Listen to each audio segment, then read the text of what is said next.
J'espère que ça lui portera chance.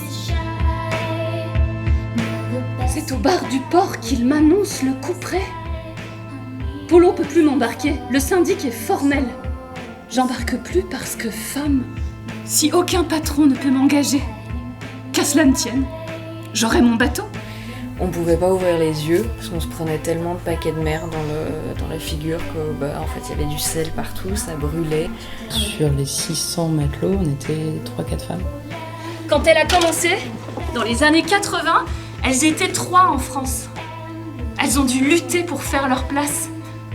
Faut pas se mentir, si on appelle ma mère la lionne, c'est qu'elle a dû souvent sortir les crocs. J'étais la seule femme de l'Ogilvy à faire la pêche. Et donc j'avais une haie d'honneur, enfin une haie de matelot là, qui était vraiment tout le long de la cale. Et je me revois descendre et dire bonjour, bonjour. Personne ne m'a répondu. Qui a coulé mon bateau? Quand les frères se sont noyés, j'ai continué, toute seule. J'ai pris mon rôle avec ma plate.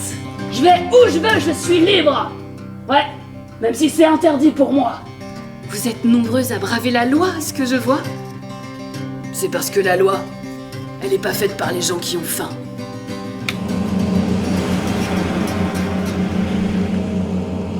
Il y a eu des attouchements, il y a eu harcèlement moral, c'était catastrophique. J'ai toujours dit putain, s'il y a un mec qui me fait ça, je lui explose la gueule.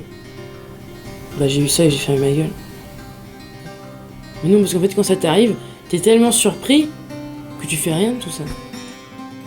Mes doigts sont écorchés. Ma peau est brûlée par le sel et le soleil. Mais demain, si Dieu le veut, je reprends la mer.